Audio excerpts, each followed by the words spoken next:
one of the most frightening experiences I've ever faced occurred roughly 5 years ago.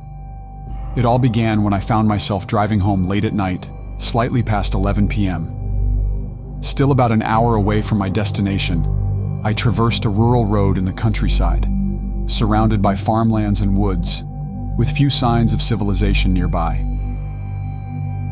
At the time, I owned a car nearly 2 decades old, plagued with issues. While I had intended to buy a new one, the hustle and bustle of work delayed my plans. On this particular night, my aging vehicle decided to act up. An alternator malfunction left me stranded with a dead battery and a powerless engine. I attempted to call for roadside service, but to my dismay, there was no signal in this remote location. Amid the dark and quiet night, I contemplated my options. No gas stations or businesses were in sight, and there were no immediate houses nearby. To my right, a small stretch of trees and woods, and to my left, an expansive field. Hoping for a signal, I restarted my phone, but my attempts proved futile. Alone in the silent darkness, surrounded only by the sounds of distant crickets and frogs, a sense of unease crept over me. Around 5 minutes later, a set of headlights appeared behind me. As the vehicle approached, I identified it as an older sedan, perhaps 25 years old, older even than my car. Expecting it to pass by, I observed a significant slowdown as it neared. The car pulled over in front of me, and a man in his 40s or 50s stepped out, heading toward my vehicle. Opening my door, I explained my car trouble and the man offered assistance. He claimed to know of a gas station a few miles up the road and suggested giving me a lift. Hesitant about accepting a ride from a stranger, I initially declined, stating I only needed a phone to call roadside service. However, he insisted, mentioning the weak signal in the area. Considering my options, I asked about the distance to the gas station. He estimated it to be 4 or 5 miles, a walk that would take me about an hour each way. Faced with this predicament, I reluctantly accepted the ride, trying to convince myself that he was likely a decent person, despite an unsettling feeling. Upon entering his car, I noticed its aged condition, likely from the 1980s. The pervasive scent of cigarettes and a collection of empty beer cans in the back did little to ease my discomfort. Buckled up and expressing gratitude, I engaged in small talk, but the man remained largely silent during the initial part of the drive. Expecting to encounter a town or gas station after a few minutes, I was surprised when the scenery remained unchanged, trees and wilderness on both sides. After at least 5 minutes, I began to sense that something was amiss. Attempting conversation, I inquired about the proximity of the gas station. He assured me it was approaching soon, but minutes passed without any signs. Expressing my concern about the distance, the man stayed silent. Seeing a gas station up ahead, I believed we had reached our destination. However, he drove right past it. My heart sank as I questioned him, but he continued his silence. An ominous feeling enveloped me, and I realized that something was terribly wrong. Pondering my options, I decided to check my phone, only to find 0 bars. As I observed this, the man sternly instructed me to put the phone away. With the car traveling at about 50 miles per hour, I contemplated jumping out, but the risk of injury deterred me. Minutes passed, and my anxiety heightened. Seeing a sharp turn ahead, I recognized it as an opportunity. As the man slowed down for the turn, I seized the moment. Unlocking the door and jumping out, I landed in the grass ditch, experiencing some pain but grateful to be free of the vehicle. The man's car screeched to a halt, but I wasted no time running into the woods. Unaware of his pursuit, I eventually slowed down and walked, navigating the dimly lit surroundings. Not hearing any sign of the man following me, I reached a distant light. Approaching, I discovered a house in the middle of nowhere. Knocking on the door, the homeowner called the police for me. While I waited in the driveway, the police arrived after about 10 minutes. Recounting the ordeal, I also managed to call roadside service and arranged for a ride back to my stranded vehicle. In the end, I made it home safely, securing a new car shortly after the incident. The fate of the man remains unknown to me, but I hope he never harmed anyone else. Though uncertain of our destination, I feel fortunate to have escaped that unsettling encounter.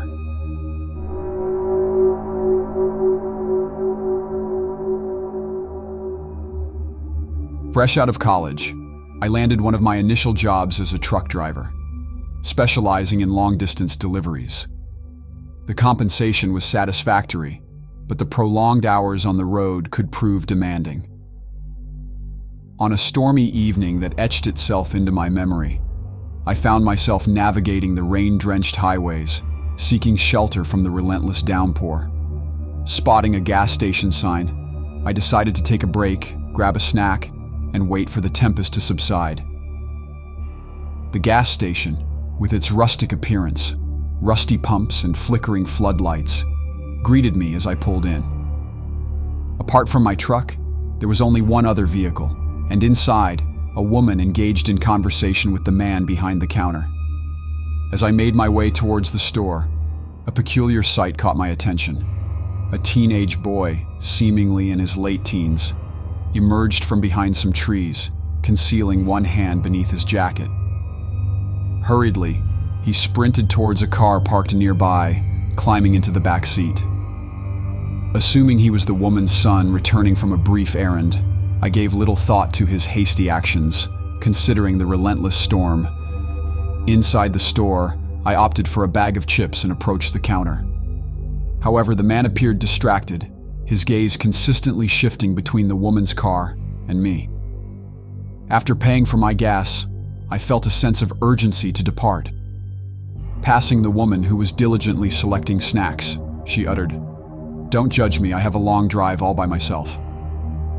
I offered a polite yet awkward smile before leaving, the weight of her words lingering in my mind. Outside, glancing at her car, I realized it was vacant. Either the young man had departed, or he was surreptitiously hidden in the back seat. Beneath the gas station awning, I waited patiently.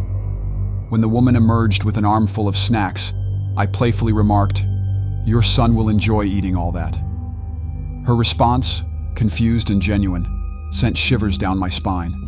"I don't have a son," she replied. Promptly, I shared my observation, the teenage boy entering her car.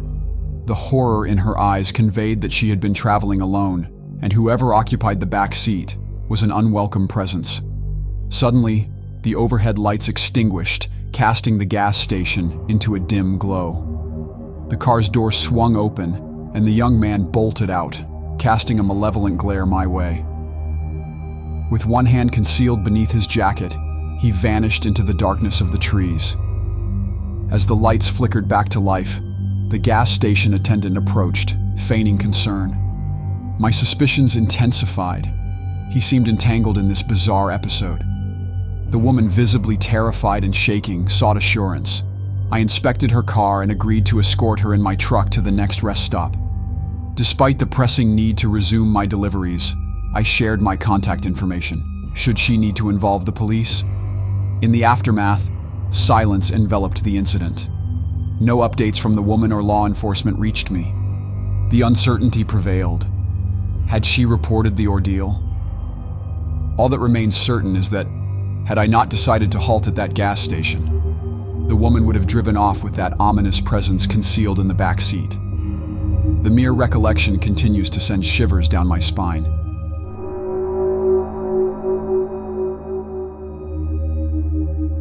Over the past year, I've been working at a retail job situated near a popular shopping center, approximately 15 minutes away from my home. The incident I'm about to recount occurred about 6 months ago, and it's etched in my memory like it happened yesterday. It was a typical Friday night, and I had just wrapped up a long day of work around 10 p.m. Being a 21-year-old college student, I still live with my parents. I drive a Ford Escape, and that night, after a regular Friday, I parked it in the large parking lot at work. The routine was to text my mom, letting her know I was on my way home. This particular night, the first 5 minutes of my drive were uneventful. Tired and hungry, my mind was fixed on the road, until I heard a peculiar noise from the back of my car. Given that I usually keep my car clean, I was puzzled as to what could be rattling around. Continuing my drive, the odd noise persisted a few minutes later, prompting me to slow down. At this late hour, the roads were practically deserted. Turning my attention to the back of my car, I saw nothing at first.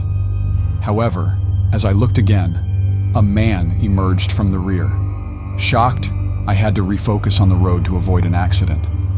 Moments later, I looked back, and there he was, climbing over the seat towards me.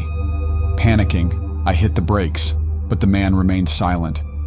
His appearance was a blur, hidden under a large winter hat. No other vehicles were on the road, and to the right was a small ditch. Losing control, I accidentally steered the car into the ditch.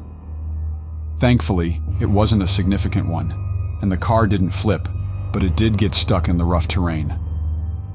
The man had now moved to the front passenger seat, and my memory of the events became a fast-paced blur.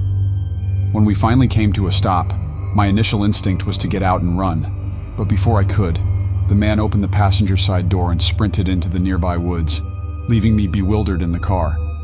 I locked the doors and called the police. As I waited for the police to arrive, I attempted to free my car from the ditch, but it was firmly stuck. Fearful that the man might return, I stayed put. Luckily, he never came back. The police arrived, I recounted the harrowing experience, and a tow truck was called.